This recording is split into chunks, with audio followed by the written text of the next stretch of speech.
Hello, welcome back to Teach Languages Online, the podcast giving you the best advice for your online language teaching business. My name is Lindsay of Lindsay Does Languages, and I am your host for this show and for this episode. And in this episode, we're going to be talking about asynchronous online language teaching. What does it mean? What are the benefits? Does it work? How can we do it? We're going to get into all of it. So, here we go. But first, I have to mention that starting in September 2023, in the autumn, we're going to have some incredible bonuses within the online teaching starter kit. I would hate for you to miss out on this. So definitely have a little look now. You can get in ready now, so you're ready to go. You'll still be entitled to the bonuses. It's lindsaydoeslanguages.com/OTSK. And yeah, just loads and loads of good stuff that will be coming your way. Lots of community bonuses, lots of refreshes and brand new updates to our bonus courses within the whole package. And yeah, some other extra bonuses as well. So keep an eye out. And I'm just excited to be sharing it with you and to have you join us. All right, let's get into asynchronous teaching then. So there is a bit of a misconception. Initially, I think every online language teacher has this kind of initial thought that when they teach languages online, they will have a headset and they will be on Zoom, one-on-one calls from 9 a.m. till 5 p.m., right? Well, teaching languages online, when I talk about it at least, I'm talking about way more than just one-on-one live Zoom calls. So in this episode, we're going to cover how you can teach online specifically with asynchronous methods. There are lots of other methods too. We're going to focus today on async stuff. Not NSYNC, async. Ta-da! Little 90s reference for you. So, what does asynchronous teaching even mean? Well, if we think about this really, really broadly, all teaching can be divided into two categories: synchronous and asynchronous. So synchronous learning is what happens when teachers and learners are in the same room, or for us, in the same digital space at the same time. So the learner is learning in sync with the time that the teacher is teaching. Does that make sense, right? Pretty straightforward. However, asynchronous learning is what happens when teachers and learners aren't in the same place or time. So there might already be some examples that you offer already. For example, if you already have an ebook or an online course or any other digital product available that learners access in their own time, then you have an asynchronous offering. Ta-da! The more you know. So, what are the benefits then of asynchronous methods for learners? Well, you know how you'll always hear learners say that they were bad at languages at school, or they just didn't get on with how it was taught? Well, traditional teaching allows mainly for synchronous learning, when the learner learns primarily in the same room as the teacher teaching the class live in real time, right? Sure, there may be homework, which would be asynchronous. There may be coursework, which is asynchronous. But if the synchronous lesson didn't catch their enthusiasm, then it's unlikely that the homework is going to do the same, right? So the synchronous stuff is really the core of traditional teaching. However, as we get older and take on more responsibilities and just become adults, right? It isn't always easy for learners to commit to the same time, same place style of lessons that we get accustomed to from school.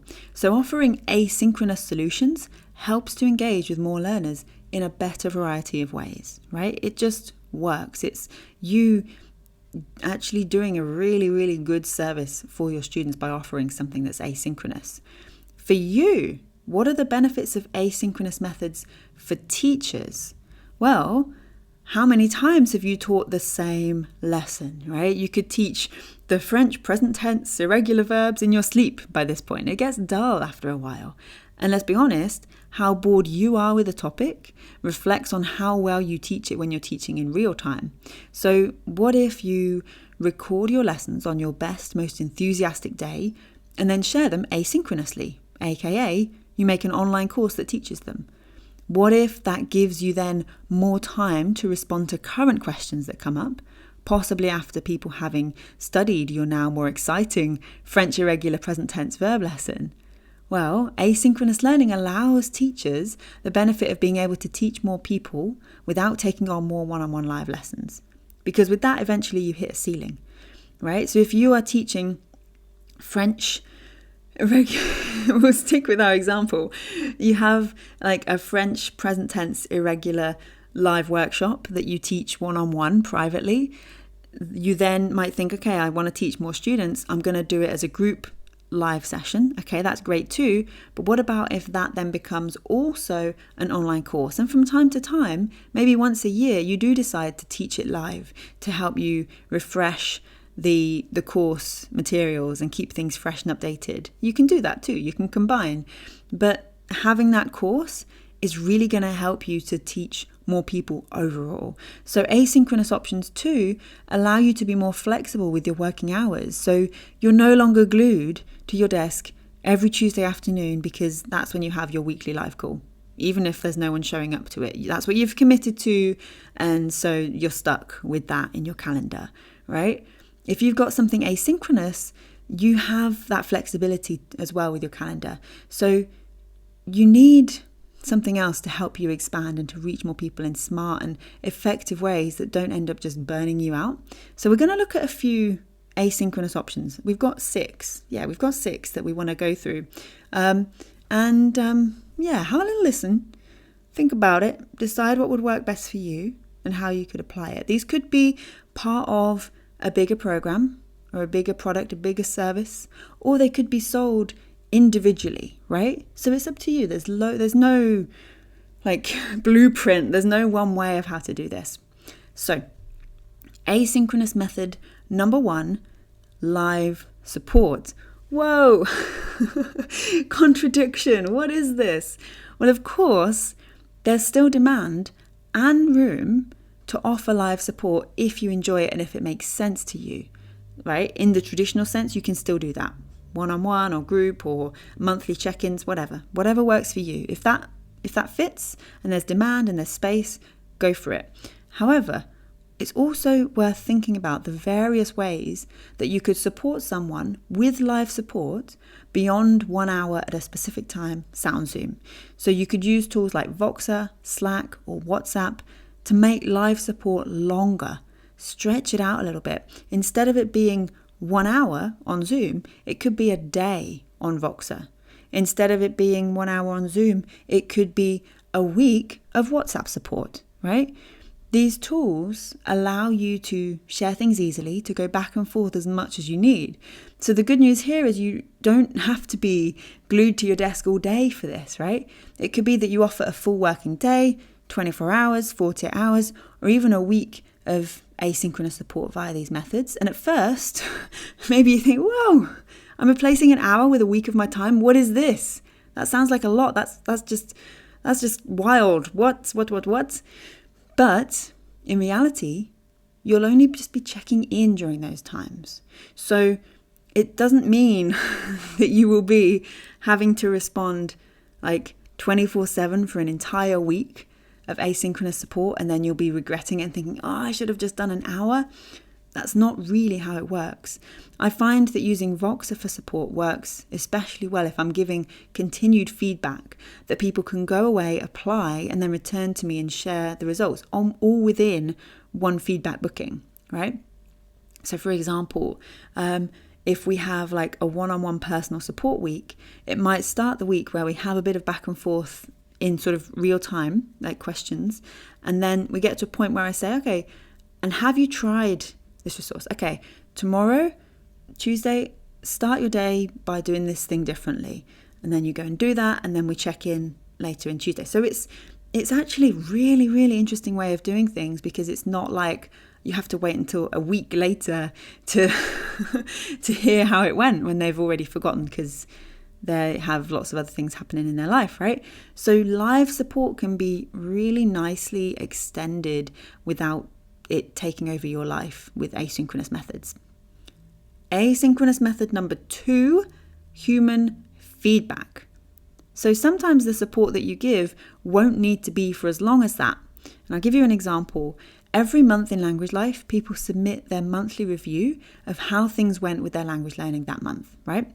I then record my feedback and any questions to kind of just help get them thinking and help them then plan out solid goals and ideas for the coming month. This gets emailed out to them individually when I've recorded it, so they get real human feedback, but without the need for us to cross-reference our time zones and wake up early or stay up late to catch each other. So it's regularly, because it's every single month. But if we were trying to schedule a time every month to do this like live, that would just take up the rest of the month to plan, So this works really, really well for human feedback that is on that kind of regularity. Asynchronous method number 3, private publication. So let me explain. Another feature in Language Life that is asynchronous is our private podcast feed. So we call it the Language Life question bank, and this then replaces the need for weekly live calls, right? So that means that my calendar doesn't have this block in the middle of a day. Their calendar doesn't either. But equally, people still get their questions answered, get to hear my responses to other people's questions, all without needing to skip an hour of work to join a live call at an inconvenient time for them. And this works really, really well. I use a tool called Hello Audio for this, and I like how it makes the content portable and easy to access from anywhere. But it doesn't have to be a podcast. So if you prefer, or if it makes more sense for what or for how you teach, you could give written answers that you could then make private. So perhaps you have a private page on your website, or you have a page in the course hub where you have written answers. Alternatively, you could video your responses and upload them too. Either or, it's about finding what works best for you. Personally, I believe that the private podcast feed is better than those two options because it has that extra element of mobility. People can download the episode in where they listen to podcasts and catch up and listen on the go as and when they need. Whereas with a video or with a written text, it's a little harder to do. I do want to add as well that we have transcripts, right? So I have an auto-generated transcript for each episode. So in terms of accessibility, that is covered as well. Asynchronous method number 4, non-live support. So not all human asynchronous support has to be live or sort of that extended live idea like the Voxer idea, right? It could simply be that you offer email support. So with this, it's not live, it is asynchronous, but it's also not as potentially intrusive as something like Voxer, Slack, or WhatsApp could be when it's on your phone and you're getting notifications. So if you prefer to have something via email, that works too. And with this, you're allowing people an extra layer of support without kind of sacrificing your weekly schedule. This can work really well as well if you've got things going back and forth over a longer period of time that require feedback less regularly than an asynchronous live support option would. But it's on a bit of a more ad hoc basis than that regular human support, like I shared with monthly feedback in Language Life. So if it's just a case of unlimited email support, ask your questions anytime, that can be a really good addition to a service or a product or a package of some kind. Asynchronous method number 5, digital products. So I started this episode by sharing that you may already have some asynchronous options available for people and not necessarily know it, but if not, consider ways that fit and that make the most sense for you. This could be anything from online courses to ebooks. Other digital products can all be great asynchronous options to offer for clients.